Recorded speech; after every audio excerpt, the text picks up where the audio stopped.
Have you ever been charged with a crime you didn't do? Have you ever felt just a mask? The night was dark. A light rain was rolling down the empty streets. Evelyn Carter just wanted to get home after a long day. But as the red and blue lights flashed in her rearview mirror, she knew tonight wasn't going to be so easy. A gulp, an unfounded charge, an arrest without just cause. You think if you follow the rules, if you stay quiet, if you don't fight back, you'll be safe? Evelyn had thought so too. But then she realized some battles are inevitable. As a Navy lieutenant, she knew the rules. But tonight, the one in power doesn't care. He wants to prove that the badge on his chest is stronger than the law. He wants her to submit. He wants her to be afraid. But what he doesn't know is she's not the type to be subdued. A dashcam, a witness, a truth buried under a dirty layer of power. Who will win this battle? Justice or manipulation? Evelyn Carter's story is more than just a personal one. It's a cautionary tale. It's a battle any of us could be caught up in. And it will make you wonder, if this happened to you, what would you do? If justice is no longer on the side of those who deserve it, who will stand up and demand it? Click on the video now to follow this dramatic story. Don't forget to subscribe to Black Footprints so you don't miss out on more haunting real-life stories and profound life lessons. Justice doesn't come by itself. We have to stand up and get it. A light rain fell on the asphalt, the water streaking across the yellow lights of the streetlights scattered along the highway. The air was quiet, except for the monotonous sound of the windshield wipers and the deep jazz playing from the black sedan speakers. Evelyn Carter ran her fingers lightly over the steering wheel, her eyes focused on the road ahead. The 2-hour drive had left her feeling exhausted, but there was nothing like the feeling of returning home after a long day. Evelyn wasn't wearing her uniform, just a black turtleneck, fitted jeans, and her hair pulled back into a bun, a casual look that she thought would help her blend into the darkness, avoiding unwanted attention.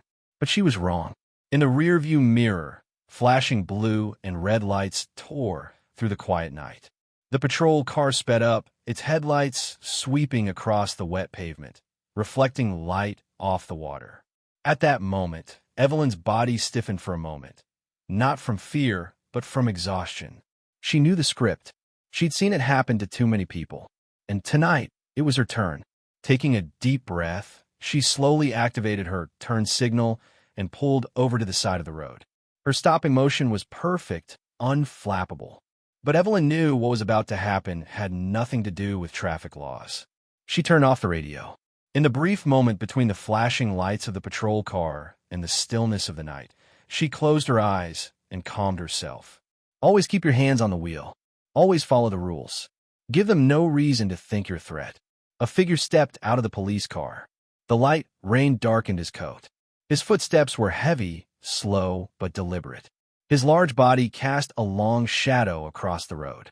As he approached the car door, Evelyn glanced in the rearview mirror and saw the name engraved on the badge, Sergeant Thomas Briggs. Evelyn didn't know him, but she knew the type of man he was. The man who believed that the badge on his chest meant absolute power. The man who walked into the courtroom with the confidence of a man who had never been questioned. The man who thought that as simple as ordered was enough to force obedience. The window rolled down. No greeting, no introduction. Briggs's voice rang out, cold and empty, as if she were a speck of dust on the wet pavement. Driver's license and registration. Evelyn turned to look at him, her gaze calm but unyielding. She knew she had done nothing wrong. But tonight, did that matter? The rain was a thin silver curtain, the drips from the bare branches blending into the silence of the night. But that silence was quickly torn apart by the heavy footsteps of a man approaching from behind. Evelyn Carter kept both hands on the wheel, her eyes on her reflection in the rearview mirror. Briggs was in no hurry. He moved with deliberate slowness, not out of caution, but out of enjoyment. The window slid down. There was no greeting. No good evening, ma'am.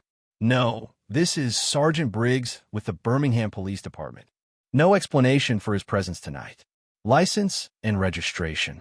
His voice was flat, hollow, and all too familiar. Evelyn did not respond immediately. She held her silence for a moment, not out of fear, but out of reading the situation. She turned to look at him, her face expressionless, but her voice steady. "What's wrong, officer?" Briggs blinked, as if surprised that she didn't immediately comply. He crossed his arms over his chest, his thumb tapping the butt of his gun at his side, a silent reminder. "Taillights out." Evelyn looked at him for a second, then slowly turned back to look in the rearview mirror. Both taillights were still glowing brightly.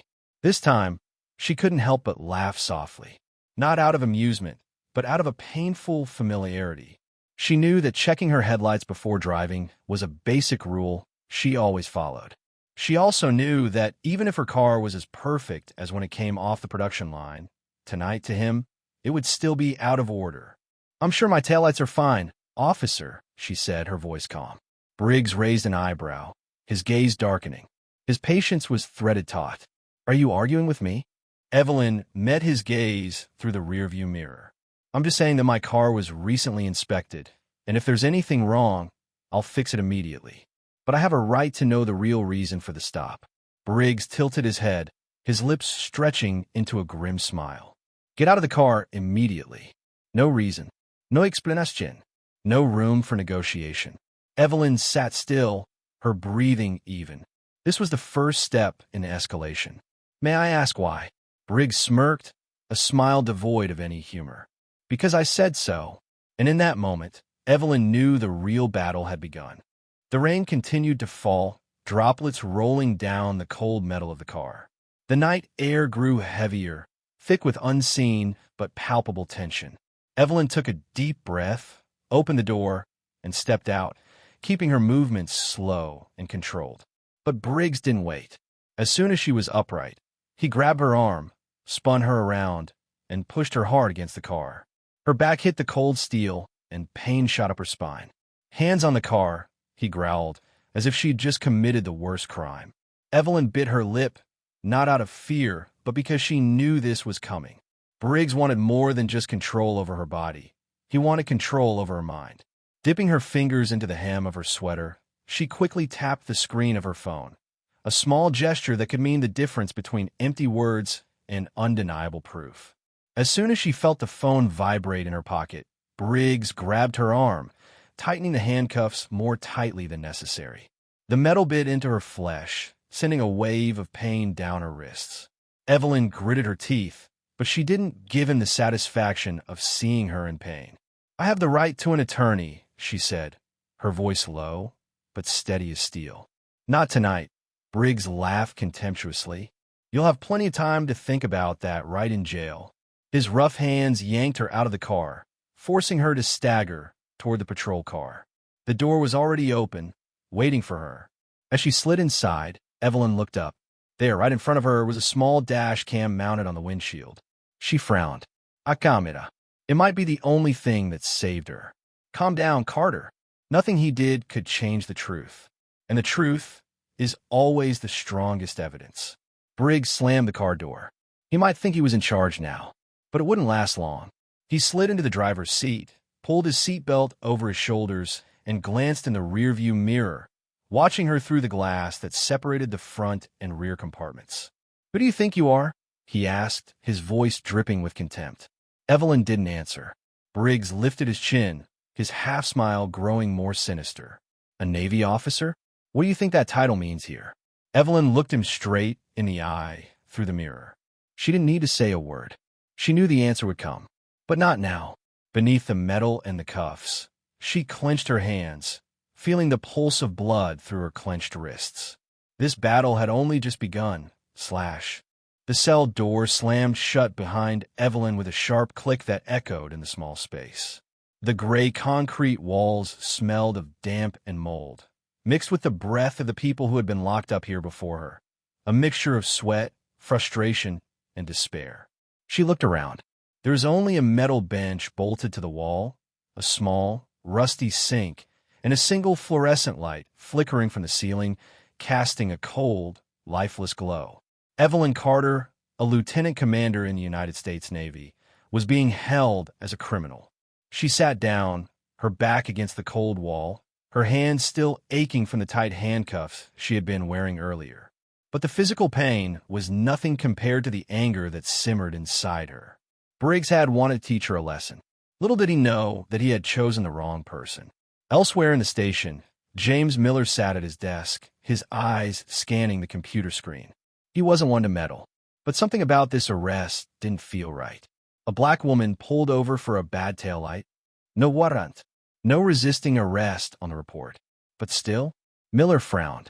He scanned Evelyn Carter's file, and as soon as he read the first line, he felt his blood run cold. Lieutenant Commander, United States Navy, a high-ranking officer. Damn it. Miller scanned faster, searching for information. Impeccable service record. No criminal record. No significant traffic violations. She wasn't the type to cause trouble.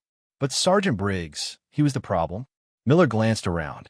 The station was as noisy as ever. Papers rustling, coffee pouring into cups, colleagues chatting about nonsense. No one paid him any attention. He took a deep breath, then secretly printed out a copy of Evelyn's file and tossed it into his own file. Someone needed to know. And then the call came. Briggs was sitting comfortably at his desk, enjoying a cold cup of coffee when the chief's phone rang. It was from the Pentagon. Not a lawyer, not a civil rights activist. The U.S. Department of Defense. The chief answered, and almost immediately his face paled. Briggs frowned as his boss stood up abruptly, his eyes darting between him and the papers on his desk. Briggs, my office. Immediately, Briggs blinked, put down his coffee, feeling that something was wrong. But he stood up, adjusted his belt, and walked into the office with his usual confidence. But within 5 minutes, everything changed. Briggs walked out of the office, his face pale, his jaw clenched. Evelyn couldn't hear the conversation from inside the cell, but she sensed the change in the atmosphere. She looked through the bars, her eyes meeting Briggs as he walked down the hall. And for the first time tonight, he didn't dare look back at her. Evelyn smiled slightly. The real battle had just begun. The steady click of a keyboard echoed through the Birmingham police surveillance room. Dozens of videos from officers' body cams were playing on the screen, each labeled with a series of numbers and identification codes. James Miller was looking for something, a piece of evidence that could change everything. He'd heard Briggs mumble in the break room that Evelyn Carter was a tough cookie and that a night in jail would teach her who's in charge. But Miller wasn't buying it. He'd been a cop long enough to know when someone was trying to hide something. Miller pulled up the folder from Briggs's body cam. The video was from last night, but it was missing a few crucial minutes. Damn it. Miller frowned, pulling up the most recent video that Briggs hadn't deleted yet. In the recording, Briggs got out of his patrol car and walked toward Evelyn's black sedan. He gave the order immediately. No greeting, no explanation. And then, the screen went black. He deleted it. Miller gritted his teeth. Deleting the body cam data wasn't an accidental mistake. It was intentional. It was a violation of the law. But Briggs had made a more serious mistake. He'd forgotten that technology had a way of turning the tables. Evidence arrived. Miller was about to file a report when his phone rang. An unknown number. He picked it up. Are you a cop? I have something you should see. The voice belonged to an older man, his tone hesitant but certain. I recorded video of the police arresting that woman. I didn't mean to interfere, but Miller held his breath. Can you send it to me now? A few seconds later, a video file appeared on his phone screen. He opened it, and his heart pounded. The video captured everything. From the moment Evelyn politely asked Briggs why he'd stopped the car, until he forced her out of the car without any evidence or reason, until he tightened the handcuffs needlessly and threw her into the patrol car like a dangerous person. There was no sign of resistance. There was no way to justify this arrest. Miller clenched his phone. This was the thing that could expose Briggs. But then he remembered. Evelyn had a dash cam in her car, too. If that camera was working, Briggs had nowhere to go. Briggs tried to defend herself, but to no avail. When a video was sent to the chief's office, the atmosphere in the police station changed. Briggs, always confident, began to sweat. He knew that if the video got out, his career would be over. He rushed to change the report, making it sound like Evelyn had been combative, had refused to cooperate, had threatened his safety. But this time, his superiors didn't believe him. Briggs, we have video. 2 videos. He froze. What? Witness video and Carter's dash cam. Briggs felt his throat dry. From the corner of the room, Evelyn watched him with a cold calm. She'd known this moment would come. He turned to look at her, his eyes filled with fear for the first time that night. And Evelyn just gave him a small smile, as if to say, "Game over, officer." The screen lit up. The courtroom held its breath. The video began. Evelyn politely asked why she was stopped. Briggs made excuses with a broken taillight. Evelyn remained calm, showing no signs of resistance. Briggs escalated the situation, ordering her out of the car without a valid reason. He pushed her against the trunk, tightening the handcuffs beyond what was necessary. His arrogant smile as he threw her into the patrol car. When the video ended, no one said anything. No need to say anything. The truth was written all over the screen. Prosecutor Anderson turned, his eyes fixed on Briggs. "You say the victim was uncooperative?" He paused, his voice full of sarcasm. "I don't know what uncooperative means in your dictionary, but on the evidence here, she was completely calm and following instructions. There was only one person who overstepped his authority, and that was you." Briggs stiffened, his jaw tightening. "I followed standard procedure," he said through gritted teeth. Anderson chuckled. "Oh, really? So can you explain why the crucial portion of your body cam video was missing? Or do you want us to believe it disappeared?" Briggs said nothing. The judge made his ruling. The air in the courtroom was heavy. Judge Whitmore tapped the table, signaling for everyone to quiet down. "Sergeant Briggs, the evidence against you is incontrovertible. You made an unlawful arrest, violating the civil rights of Lieutenant Colonel Carter. Your actions were not only morally wrong, but also a serious violation of the law." He looked down, taking the gavel. "All charges against Lieutenant Colonel Carter are dismissed. She is completely innocent." A murmur rose in the courtroom. Evelyn closed her eyes for a moment, feeling the heaviness in her heart finally lifted. But the judge did not stop. "Sergeant Briggs, you are suspended immediately while the Department of Justice investigates. If found guilty, you will face severe penalties." The gavel slammed down on the table. "The trial is over." Briggs lost it all. Briggs left the office, walking like a man who had lost his soul. The entire department seemed changed. No one looked at him. No one greeted him. The men who had been his comrades, who had patrolled with him, who had laughed with him in the break room, now they avoided him like the plague. Their looks said it all. He had become a disgrace. But that was only the beginning. The next day, when he tried to withdraw money from his bank account, the transaction was denied. His account was frozen, a move by the government to prepare for a financial investigation. His phone rang constantly, but not from his friends, but from lawyers, prosecutors, the press looking for information. He picked up a call. "Thomas." It was his wife's voice, or rather, his soon-to-be ex-wife's. "Do you know what we've been through? The neighbors look at me like I'm the wife of a criminal. The kids don't dare go to school because their friends make fun of me. I can't take it anymore." Briggs closed his eyes, feeling his stomach tighten. "So what are you going to do?" he asked, even though he already knew the answer. "I've filed for divorce." The call ended, and with it his whole life collapsed. Briggs had thought he was invulnerable. He had believed that the police badge was a solid shield, absolute power. But now, he was just a failure, an outcast, shunned by his family, despised by his colleagues. And the worst part was, he had no one to blame but himself. Morning light fell over Birmingham like a golden blanket, reflecting off the high-rise windows and the asphalt that still had a few streaks of water from last night's rain. But today, the atmosphere was different. Evelyn Carter sat in a small corner cafe, a place she had visited many times before, but today it had a different meaning. For the first time in days, she could breathe a sigh of relief. Her phone buzzed on the table. A new email. "We are pleased to invite Lieutenant Commander Evelyn Carter, Navy SEAL, to speak at the National Conference on Criminal Justice Reform.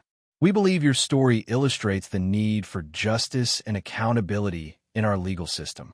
She sat still for a moment, staring at the words on the screen, letting the invitation sink into her thoughts. It was no longer just about her. It became a symbol.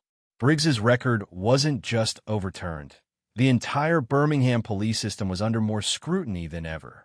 An investigation into abuses in law enforcement had been launched, and not just in the city. Her case had inspired others to stand up. She had won one battle. But the fight wasn't over. A meaningful moment. As she walked out of the coffee shop, Evelyn pulled her coat closer to her, even though the wind wasn't too chilly this morning. She walked slowly, letting her mind drift to the sounds of the city. Horns, shoes clicking on the sidewalk, the chatter of laughter from the small stalls along the street. Then she saw the boy, a black boy, about 6 or 7, clutching his mother's hand as they crossed the street. He laughed, his eyes sparkling as if the world were full of wonder. Evelyn stood still for a moment.